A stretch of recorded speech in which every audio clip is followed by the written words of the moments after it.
Ya ini sebetulnya masalah ringan, ya, urusan apa tuduhan ijazah palsu. Tetapi memang perlu dibawa ke ranah hukum agar semuanya jelas dan gamblang. Ya, itu aja dari saya. Nanti ditanyakan kepada tim kuasa hukum detailnya, ya.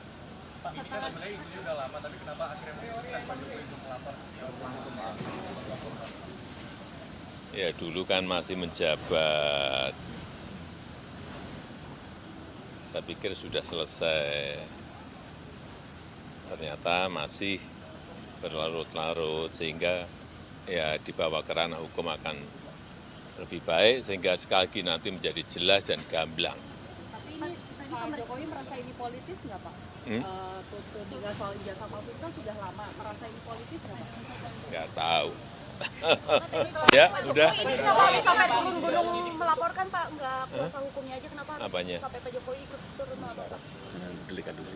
Ya delik aduan kan, syarat memang harus saya sendiri datang. Ya. Masih di Jakarta, ini informasikan apa ijazahnya Pak? Apanya? Tadi memperlihatkan ijazahnya ya Pak? Tadi memperlihatkan ijazah. Nanti ditanyakan detail kepada tim kuasa hukum. Ya. Pak di dalam Hah? Apanya? Ya ditanya banyak, tanya berapa pertanyaan tadi? 35. Ya. Ya.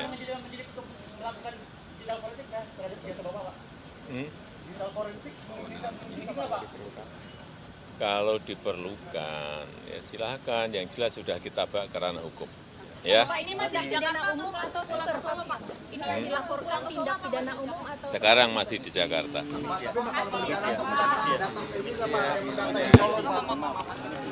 Pak Yakub sebenarnya di sini ya. Pak Jokowi, ada rencana buat datang ke Solo nggak Pak? Perdata Pak, sidang perdata Pak, karena pelapor minta hadir Pak. Terima kasih Pak Jokowi. Hati-hati ya. Awas, tuh Bapak tuh. Tadi keterangan yang diberikan oleh Presiden ke-7 Republik Indonesia Joko Widodo terkait dengan pelaporan yang dilakukan pada siang hari ini ke Polda Metro Jaya. Tadi Jokowi mengatakan kenapa baru sekarang dilaporkan, karena dahulu masih menjabat dan sekarang sudah selesai. Namun permasalahan ijazah palsu ini masih berlarut-larut dan sekarang akhirnya dibawa ke ranah hukum agar semuanya jelas dan gamblang. Tadi dijelaskan ada 35 pertanyaan yang diberikan oleh penyidik dan Jokowi mengatakan satu langkah. Ini. Bang maju lagi. Di bawah dulu. kita akan simak pernyataan dari kuasa hukum Jokowi berikut ini. Konteks yang dilaporkan apakah terkait dengan ijazah palsu dan pasal apa yang diperkenalkan terlapor dan siapa saja terlapor? Iya, jadi kan kami Pak Jokowi atau pelaporan terhadap dugaan tindak pidana yang dilakukan oleh beberapa pihak. Kembali lagi kami sampaikan bahwa dugaan fitnah dan tuduhan-tuduhan tersebut itu sangat-sangat kejam. Karena telah merusak juga nama baik dan martabat Pak Jokowi, berdampak bagi nama baik keluarga, dan yang tidak kalah penting ini juga merusak nama baik rakyat Indonesia. Kenapa saya bilang rakyat Indonesia? Coba Anda bayangkan. Bayangkan kalau seorang presiden yang dipilih langsung oleh rakyat, sudah menjabat selama 10 tahun, dituduh seakan-akan memiliki ijazah palsu. Jadi dituduh seakan-akan dari dia pencalonan, kemudian menjadi wali kota, gubernur, hingga presiden, seakan-akan dianggap itu semua menggunakan ijazah palsu. Kalau kata orang, apa kata dunia gitu. Jadi ini kan martabat rakyat Indonesia yang dipertaruhkan, nama baik rakyat Indonesia, nama baik pemerintah Indonesia, dan nama baik bangsa Indonesia juga. Selama ini mungkin Pak Jokowi diam, selama ini khususnya ketika beliau menjabat. Beberapa bulan terakhir juga kami ikuti terus perkembangannya, beberapa kali juga sudah kami berikan himbauan secara resmi press conference, beberapa statement di tempat umum juga sudah kami berikan, tapi terus dilakukan oleh beberapa pihak.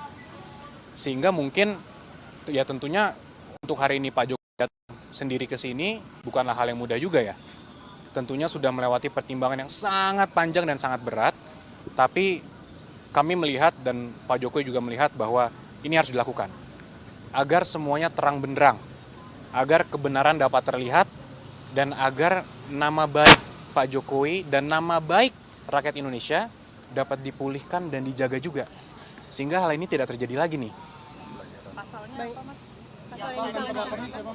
Jadi pasal yang kita duga dilakukan itu ada 310, 311 KUHP, ada juga beberapa pasal di Undang-Undang ITE, antara lain 27A, dan juga pasal 32 dan pasal 35 Undang-Undang ITE. Itu semua sudah disampaikan. Jadi terlapornya itu semua nanti dalam lidik. Tapi tentunya dalam semua rangkaian peristiwa itu kita sudah sampaikan kepada para penyidik, semua barang-barang bukti-bukti yang sudah kita sampaikan, peristiwa-peristiwanya 24 objek. Ada 24 video ya, sekitar 24 objek yang kita sudah Pak Jokowi sudah laporkan juga, yaitu juga diduga dilakukan oleh beberapa pihak. Ya mungkin inisialnya kalau boleh saya sampaikan ada RS, kemudian ES, ada juga T, inisial T, ada inisial K juga. Nah, tapi kami tentunya sudah menyerahkan ini kepada para penyidik dan penyelidik mungkin masih sekarang tahapannya, sehingga kami hormati dan kami akan menyerahkannya kepada pihak polisian yang untuk menjelaskan lebih lanjut mengenai pokok perkaranya. Tadi ada ijazah asli, ada ijazah yang diserahkan ke penyidik. Iya, jadi tadi Pak Jokowi sudah memperlihatkan secara clear ijazah SD, SMP, SMA, hingga ijazah kuliahnya UGM. Semua sudah diperlihatkan kepada para penyelidik. Dan Pak Jokowi juga tegas memberitahukan kepada kami bahwa jika nanti diperlukan lagi, siap untuk mempertanggungjawabkan dan siap untuk memberikan keterangan lebih lanjut lagi jika memang diperlukan untuk keperluan penyidikan. Bang Yakub, tadi katanya Pak Jokowi 35 pertanyaan pada saat pemeriksaan. Seperti apa sih Bang tadi di dalam pemeriksaan terkait apa saja? Banyak ya tentunya dari pertanyaan pendahuluan, kemudian sejarah-sejarah Pak Jokowi juga ditanyakan, bagaimana dulu pada saat kuliah, kegiatan-kegiatannya apa saja, hingga tentunya yang paling terkhusus, paling banyak mungkin mengenai peristiwa-peristiwa dugaan tindak pidana yang dilakukan. Nah itu mungkin nanti kembali lagi karena itu sudah masuk pokok perkara, kami menghormati proses penyidikan sehingga kami menyerahkan kepada pihak penyidik nanti yang menjelaskan pada saat waktunya yang tepat lah. Mas itu menurut mereka kan katanya pembuktian menurut terlapor pembuktian ijazah palsunya Pak Jokowi itu berdasarkan prosedur metode ilmiah, tanggapan dari kuasa hukum gimana? Itu lagi semua kan agar penyidik nanti yang menilai. Pak Jokowi sebagai pelapor tentunya hanya mengadukan suatu peristiwa yang dianggap Pak Jokowi telah mencemarkan nama baik beliau. Nanti agar aparat penegak hukum yang menilai. Kalaupun ini nanti sampai ke persidangan, biar majelis hakim yang menilai. Agar semuanya clear. Karena kalau hal ini tidak akan selesai tentunya kalau kita hanya bilang versi saya begini, versi mereka begini, yang mereka analisa juga begini. Nah itu kan juga jadi debat kusir. Kalau kita sudah serahkan ini kepada hukum, kepada jalur yang sudah benar, kami harap juga dan Pak Jokowi juga harap ini semua menjadi terang benderang, semuanya clear. Kalau dari sidang perdata itu kan ada permintaan juga supaya Pak Jokowi hadir. Nah itu akan segera kembali ke Solo untuk ikut perdata itu atau tetap di Jakarta dulu? Mungkin nanti itu bisa dijelaskan lebih lanjut oleh tim yang menangani di Solo mungkin Mbak. Ya, pemeriksaan lanjutan. Nah untuk itu mungkin bisa langsung ditanyakan kepada para penyidik. Karena itu Ya, belum disampaikan. Karena semua ini kita tentunya menghormati dan mengikuti setiap tahapan.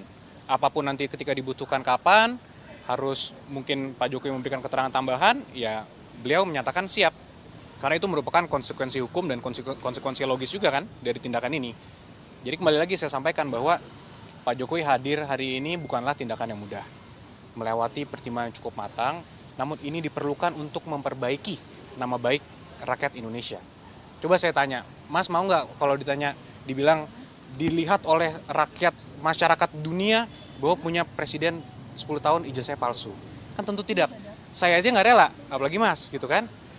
Ya inilah yang harus kita rubah paradigmanya. Sehingga daripada kita memiliki versi kita, mereka mempunyai versi mereka, biar nanti pengadilan lah dan aparat penegak hukum lah yang menentukan. Gitu. Ada tambahan mungkin?